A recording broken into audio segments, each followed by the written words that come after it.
What do we need to do? You need to undo this here and this here, which hold the top cover on. You don't have to do that, but it might make life easier. You then need to undo to turn the guitar peg so that this thread undoes itself, and we need to take this out. So you can use an Allen key, a hex key in here, or if you just grab it with some pliers and go anti-clockwise in small steps, it will start to unscrew. That holds the brake band in, this black piece here. So once that bolt comes out, this brake band should come out. Remember, the other end of the brake band, it's actually this end under there, is connected to this through the cable. So you've got to undo the cable first for it to come out. So that's what we're going to do next. I'm doing it this way. You see, this isn't done up really tight, so it should, with patience, start to undo. You can see it is turning and it is coming out. So once you get the bolt about that far out, you see it will actually just come out the rest of the way like that. So this here has popped out of there, it's come out of there because we've taken the bolt out that was holding it. So this is now loose. On the other far end of that, there's a spring and the cable. You can see I've loosened up the cable, so I should be able to get this out now. Right, see how it's coming out there? See? There. So in fact, I did not need to undo these two bolts, and I did not need to take this cover, the wheel cover, off at all. I'm going to just run through how you fit the improved friction system for the crank, and it's easy to explain this on a Gurdie where both sides are currently missing, because I'm building this one. You can do it all through the hatch, don't worry, it's just easy to film what's going on. So what have you got? You've got this, basically got this part, which is like that, and then this there, and then this basically you slide it in. See, there's like a piece here with a slope on it. You lift it over there, slide it in, and it will drop into place like that, and all it does is it gives it a bit of movement up and down, but it won't wobble left to right, as it were. Right, okay, and then this part here, there's a spring with a thread on it.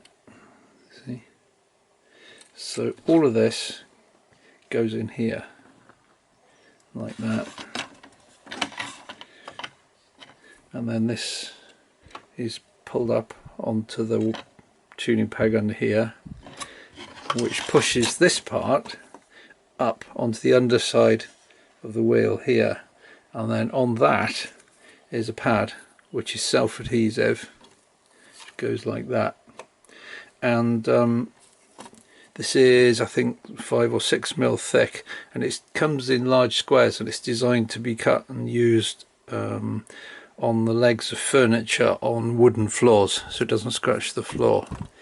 This hole here allows you to see if the pad is worn down, just like on a car when you inspect the brake drums, there's a hole in the back.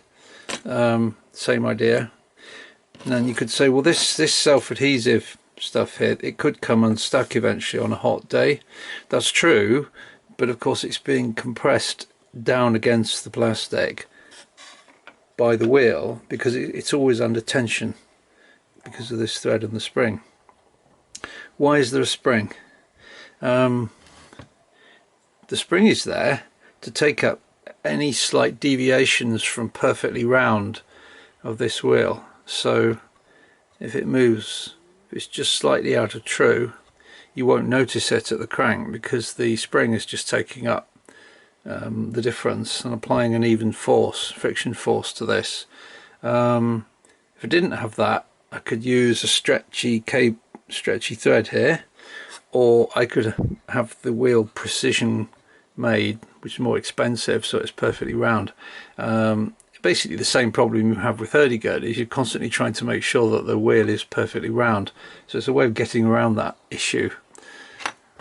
So I'm now going to talk about how we fit it. So this part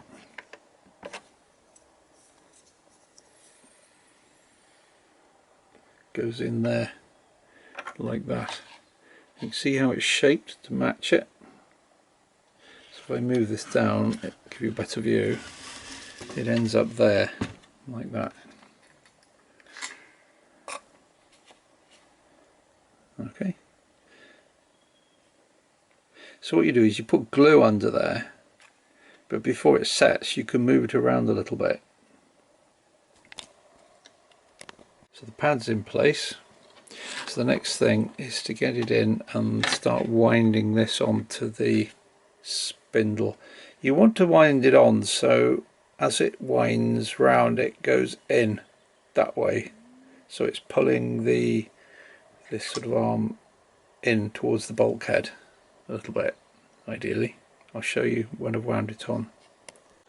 Right, so now you can see as I turn this, it's actually anti-clockwise here.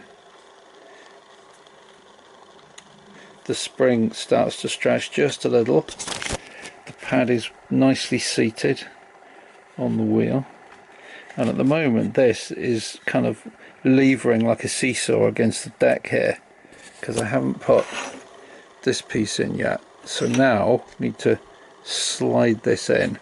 So don't have this really tight, just have it just starting to pull on the spring.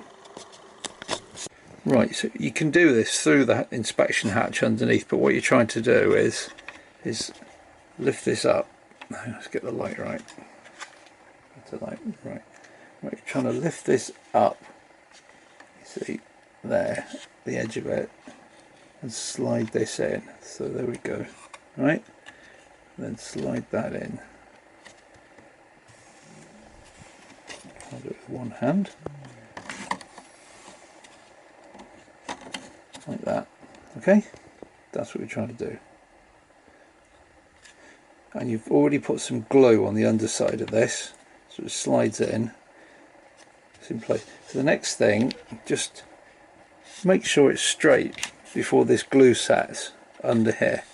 You don't put glue in the trough here because that's allows the lever to move up and down a bit. You're putting it under this piece. Okay, so just look at it from that way.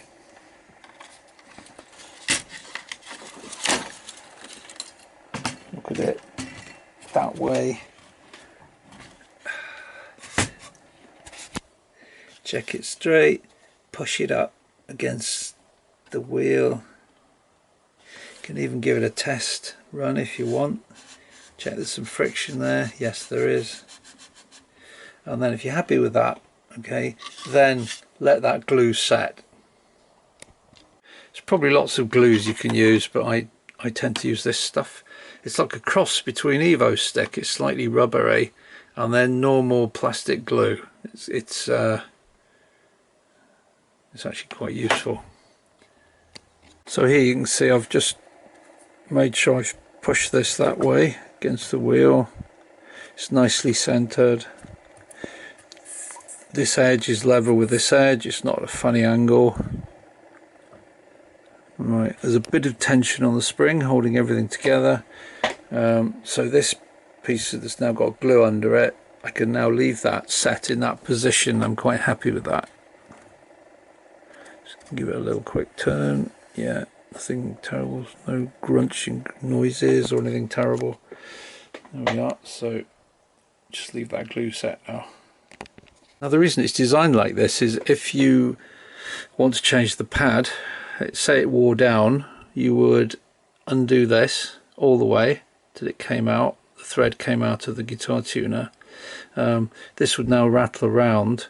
You could lift this edge up over that step there and slide the whole thing that way, and it will come apart, and you'll be able to just lift it out and replace the pad and then put it all together again. So that's why there's no hinge with bolts through and nuts that you can't reach or anything like that. It's just held in place by the tension of the thread and the spring.